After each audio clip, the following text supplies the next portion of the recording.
सत्ता पाने से ज्यादा कठिन होता है उसे बनाए रखना, और सबसे कठिन उस चिंता से मुक्त रहना जो सत्ता के साथ आती है।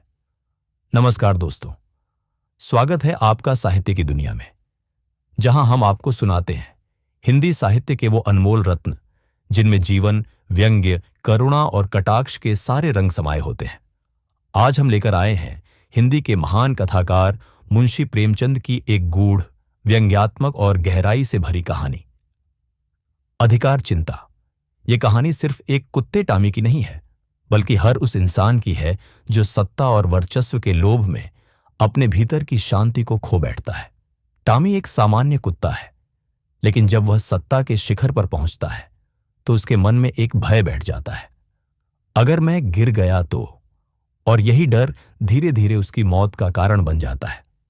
तो चलिए सुनते हैं ये अनोखी कथा, जिसमें एक जानवर के माध्यम से प्रेमचंद जी ने मनुष्य की राजनीति, लालच और अंतहीन अधिकार चिंता को नंगा कर दिया है। टामी यूं देखने में तो बहुत तगद्दा था, भूखता तो सुनने वाले के कानों के पर्दे फट जाते, डील डॉल भी ऐसा कि अंधेरी रात में उस पर गधे का भ्रम हो जाता। लेकिन उसकी श्वानोचित वीरता किसी संग्रामक क्षेत्र में प्रमाणित न होती थी।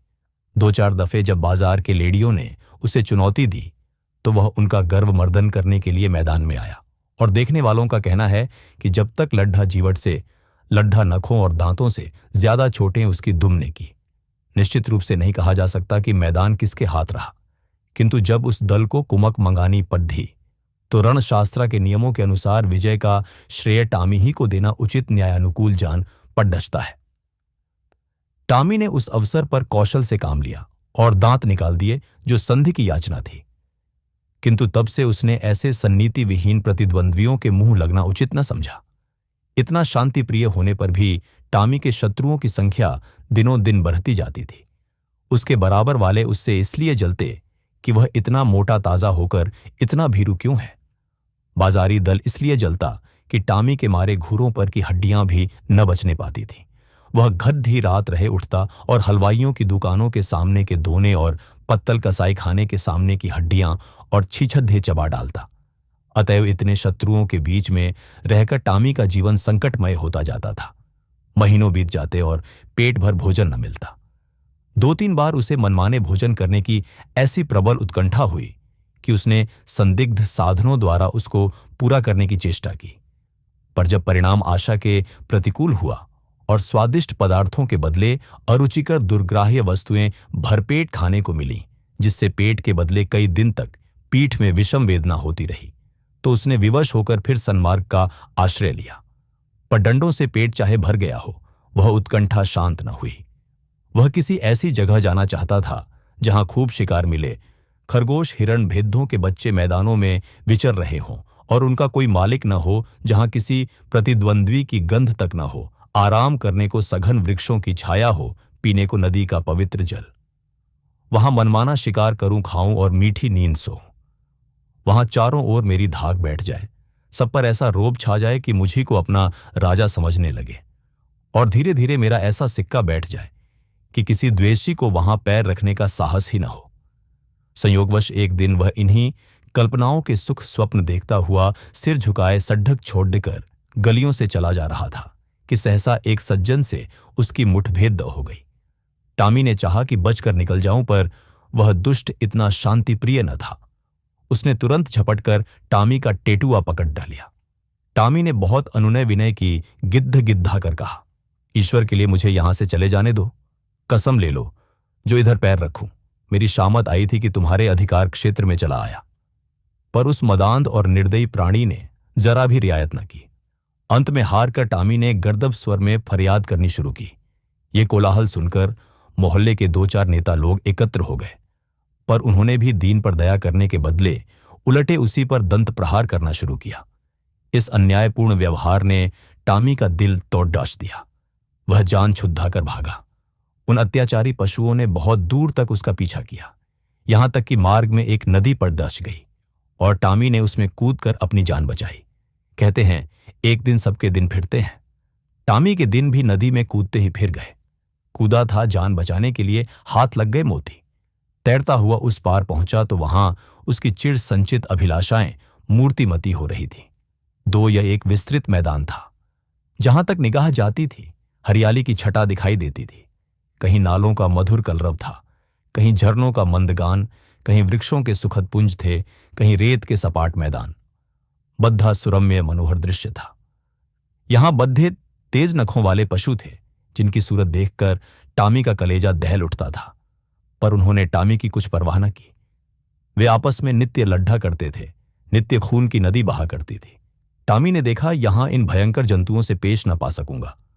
उसने कौशल से काम लेना शुरू किया। जब दो लड्डेने वाले पशुओं में एक घायल और मुर्दा होकर गिर पड़ता तो टामी लपक कर मांस का कोई टुकद्धा ले भागता और एकांत में बैठकर खाता। विजयी पशु विजय के उन्माद में उसे तुच्छ समझकर कुछ न बोलता। अब क्या था, टामी के पौ 12 हो गए। सदा दिवाली रहने लगी। न गुद्द की कमी थी न गेहूं की। नित्य नए पदार्थ उद्धाता और वृक्षों के नीचे आनंद से सोता। उसने ऐसे सुख स्वर्ग की कल्पना भी न की थी। वह मरकर नहीं जीते जी स्वर्ग पा गया। थोड़े ही दिनों में पौष्टिक पदार्थों के सेवन से टामी की चेष्टा ही कुछ और हो गई। उसका शरीर तेजस्वी और सुगठित हो गया। अब वह छोटे मोटे जीवों पर स्वयं हाथ साफ करने लगा। जंगल के जंतु अब चौंके और उसे वहां से भगा देने का यत्न करने लगे। टामी ने एक नई चाल चली। वह कभी किसी पशु से कहता, तुम्हारा फलां शत्रु तुम्हें मार डालने की तैयारी कर रहा है। किसी से कहता, फलां तुमको गाली देता था। जंगल के जंतु उसके चकमे में आकर आपस में लड्ढे हो जाते और टामी की चांदी हो जाती। अंत में यहां तक नौबत पहुंची कि बद्धे बड्ढे जंतुओं का नाश हो गया। छोटे मोटे पशुओं का उससे मुकाबला करने का साहस न होता था। उसकी उन्नति और शक्ति देखकर उन्हें ऐसा प्रतीत होने लगा मानो यह विचित्र जीव आकाश से हमारे ऊपर शासन करने के लिए भेजा गया है। टामी भी अब अपनी शिकारबाजी के जौहर दिखाकर उनकी इस भ्रांति को पुष्ट किया करता था। बद्धे गर्व से कहता, परमात्मा ने मुझे तुम्हारे ऊपर राज्य करने के लिए भेजा है। यह ईश्वर की इच्छा है। तुम आराम से अपने घर में पढ़े रहो। मैं तुमसे कुछ न बोलूंगा। केवल तुम्हारी सेवा करने के पुरस्कार स्वरूप तुम में से एक आध का शिकार कर लिया करूंगा। आखिर मेरे भी तो पेट है। बिना आहार के कैसे जीवित रहूंगा और कैसे तुम्हारी रक्षा करूंगा। वह अब बद्धी शान से जंगल में चारों ओर गौरवान्वित दृष्टि से ताकता हुआ विचरा करता। टामी को अब कोई चिंता थी तो यह कि इस देश में मेरा कोई मुद्दा ही न उठ खद्दा हो। वह सजग और सशस्त्र रहने लगा। ज्यों-ज्यों दिन गुजरते थे और सुख भोग का चस्का बढ़ता जाता था, त्यों-त्यों उसकी चिंता भी बढ़ती जाती थी। बस अब बहुधा रात को चौंक पड़ ढाता और किसी अज्ञात शत्रु के पीछे दौड़ ढाता। अक्सर अंधा कुकुर बात से भूखे वाली लोकोक्ति को चरितार्थ करता। वन के पशुओं से कहता, ईश्वर न करे कि तुम किसी दूसरे शासक के पंजे में फंस जाओ, वह तुम्हें पीस डालेगा। मैं तुम्हारा हितैषी हूं, सदैव तुम्हारी शुभ कामना में मग्न रहता हूं। किसी दूसरे से यह आशा मत रखो। पशु एक स्वर में कहते, जब तक हम जिएंगे आप ही के अधीन रहेंगे। आखिरकार यह हुआ कि टामी को क्षण भर भी शांति से बैठना दुर्लभ हो गया। वह रात दिन भर नदी के किनारे इधर से उधर चक्कर लगाया करता। दौड़ते हाँफने लगता, बेदम हो जाता, मगर चित्त को शांति न मिलती, कहीं कोई शत्रु न घुस आए। लेकिन क्वार का महीना आया तो टामी का चित्त एक बार फिर अपने पुराने सहचरी से मिलने के लिए लालायित होने लगा। वह अपने मन को किसी भांति रोक न सका। वह दिन याद आया जब वह 2-4 मित्रों के साथ किसी प्रेमिका के पीछे गली गली और कूचे कूचे में चक्कर लगाता था।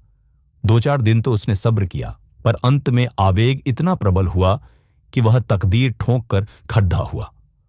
उसे अब अपने तेज और बल पर अभिमान भी था। 2-4 को तो वही मजा छका सकता था, किंतु नदी के इस पार आते ही उसका आत्मविश्वास प्रातःकाल के तम के समान फटने लगा।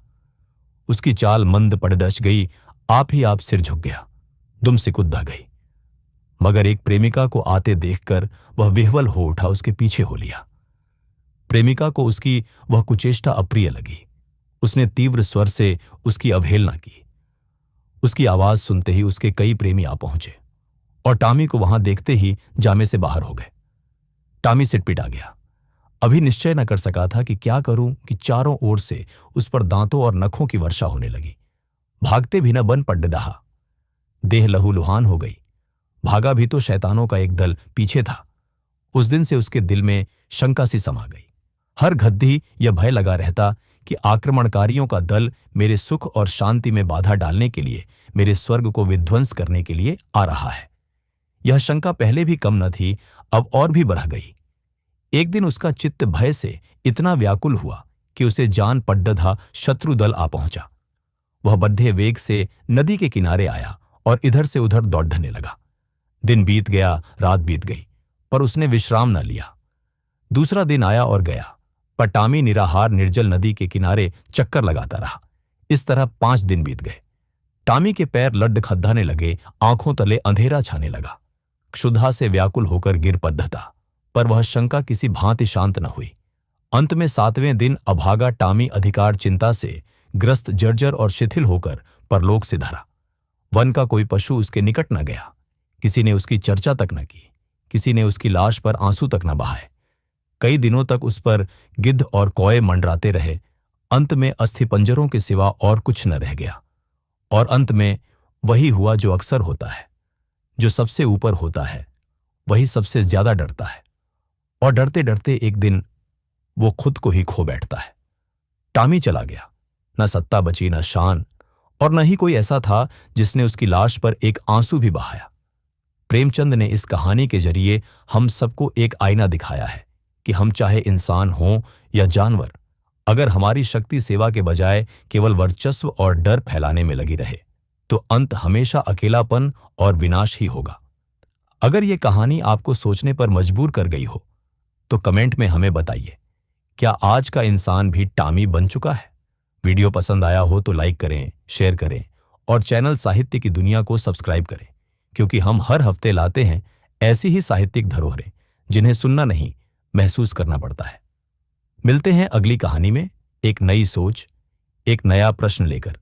तब तक के लिए नमस्कार और धन्यवाद।